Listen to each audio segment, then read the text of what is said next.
Assalamualaikum warahmatullahi wabarakatuh. A'udzu billahi as-sami'il 'alim minasyaitonir rajim. Bismillahirrahmanirrahim. Alhamdulillahirabbil alamin.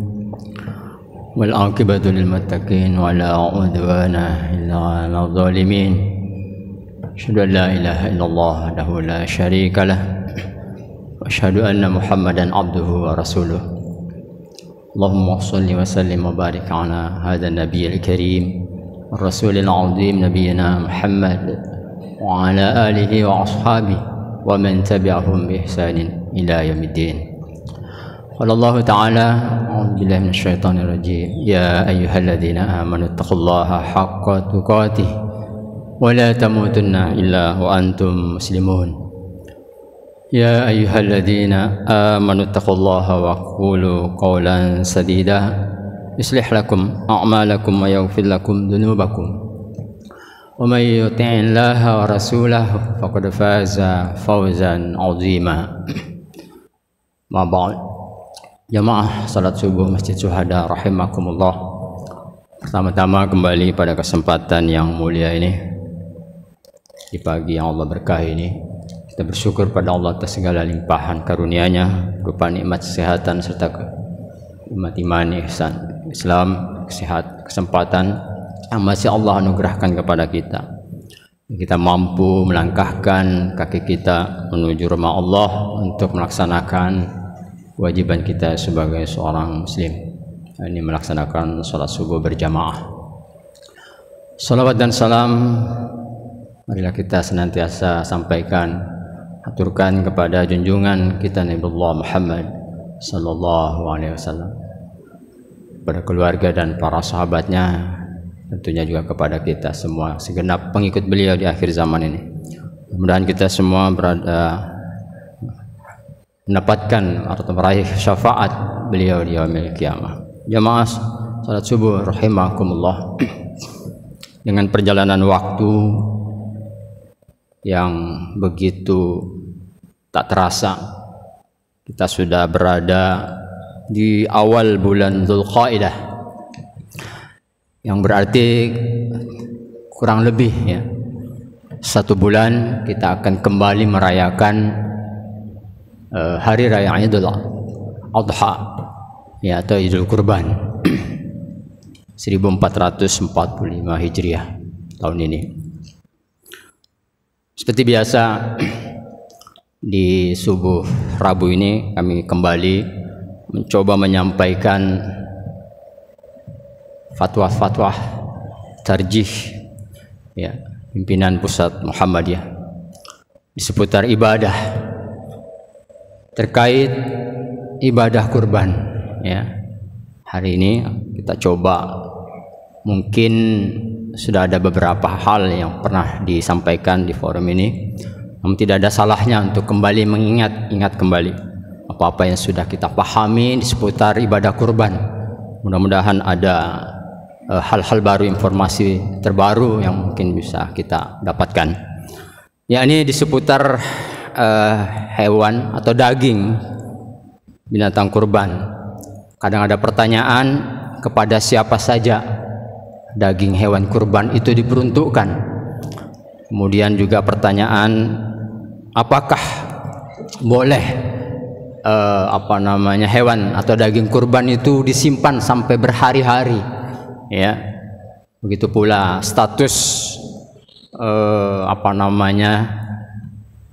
kulit, tulang dan lain sebagainya dari hewan-hewan kurban itu.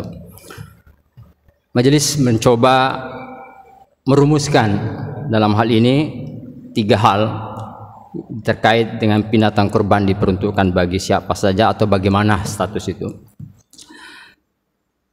Yang pertama, orang yang berkurban ya, di sini disebutkan sebagai pengantar dan keluarganya. Itu yang pertama. Yang kedua, diperuntukkan kepada fakir miskin. Dan yang ketiga, disimpan oleh sahibul kurban. Di sini ada beberapa uraian yang perlu kita cermati dari beberapa poin. Allah Subhanahu wa taala berfirman dalam Al-Qur'an surah Al-Hajj surah ke-22 ayat 28. A'udzubillahi minasyaitonirrajim. Fakulu minha wa at'imul ba'isal faqir. Ila akhir ayat. Yang maknanya kurang lebih artinya maka makanlah sebahagian daripadanya. Ini kurban maksudnya. Dan sebahagian lagi berikanlah untuk dimakan orang-orang yang sengsara, ya, lagi fakir. Sebutkan di terjemahan seperti itu. Jamaah rahimakumullah. Jumlah bagian yang akan diterima oleh tiap-tiap orang atau macam-macam orang yang berhak menerima daging kurban tergantung pada keadaan. Sekali lagi, majelis berusaha merumuskan, ada catatan di bagian terakhir tadi, yaitu bahwasanya jumlah bagian yang akan diterima oleh tiap-tiap orang yang berhak menerima daging kurban tergantung pada keadaan. Jika pada suatu masa, ya, pada suatu waktu penyembelihan binatang kurban banyak fakir miskin yang memerlukan, maka sahibul kurban atau yang berkurban itu tidak boleh menyimpan daging kurban lebih dari 3 hari. Bahkan kalau perlu seluruh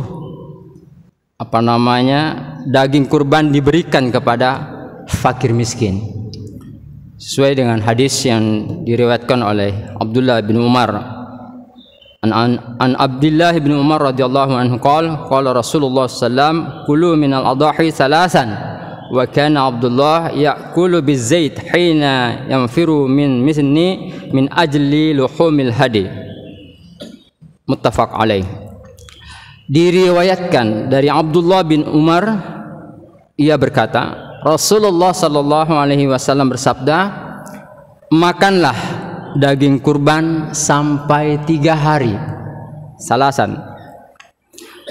Abdullah bin Umar memakan daging itu dengan minyak ketika pulang dari Mina karena banyaknya daging kurban tersebut.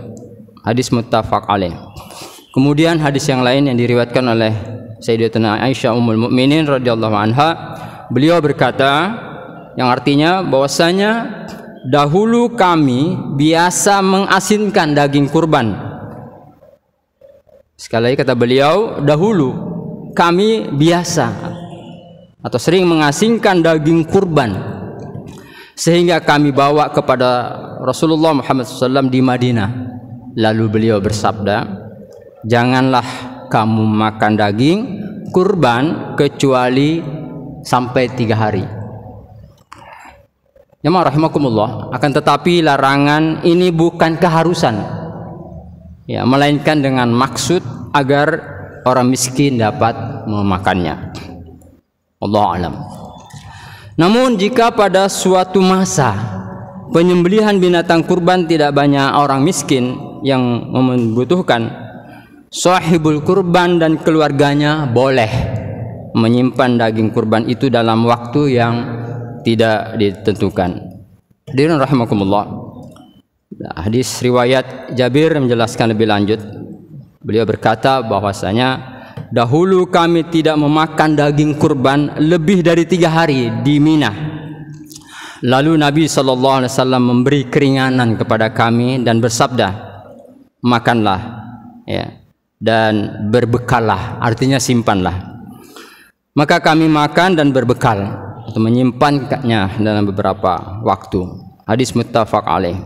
Kemudian hadis berikutnya dari riwayat Salama bin Aqwa, beliau berkata bahwasanya Nabi sallallahu alaihi wasallam bersabda, barang siapa menyembelih binatang kurban, maka jangan ada sisa sesudah 3 hari di rumahnya walaupun sedikit.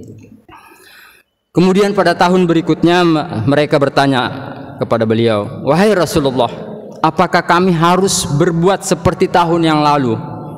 Rasulullah sallallahu alaihi wasallam bersabda, menjawab pertanyaan sahabat, makanlah, berikanlah kepada orang lain dan simpanlah. Sesungguhnya pada tahun yang lalu banyak orang kekurangan, maka aku ingin supaya kamu membantunya. Demikian penjelasan Nabi dalam hadis riwayat muttafaq alaih. Jamaah rahimakumullah, terakhir ini juga sudah pernah kita bahas, bahwasanya para ulama sepakat bahwa daging kurban tidak boleh diperjualbelikan. Abu Hanifah membolehkan untuk menjual selain daging kurban seperti kulit, bulu dan tulang, asal hasil penjualannya digunakan untuk sesuatu yang bermanfaat. Panitia kurban tidak boleh mengambil bagian dari binatang kurban sebagai imbalan dari jasanya, termasuk jagal ya, atau tukang sembelih, karena tidak ada nas yang membolehkannya. Seandainya diperlukan, hendaklah mencari sumber dana yang lain. Sedangkan daging kurban yang diperoleh panitia kurban merupakan pemberian dari sahibul Quran. Jamaah rahimakumullah, uraian ini kami kutip dari kitab tuntunan Hidain dan Kurban, Majelis Tarjih dan Tajdid, pimpinan Pusat Muhammadiyah pada halaman 13 sampai 14 dan halaman 56 sampai 58. Mungkin ini yang dapat kami sampaikan, mudah-mudahan jadi bahan masukan buat kita, khususnya para panitia kurban di Masjid Syuhada ini. Semoga bermanfaat. Syukran katsiran atas segala perhatian, mohon maaf atas segala kekurangan. Akhirul kalam billahi taufiq wal hidayah. Assalamualaikum warahmatullahi wabarakatuh.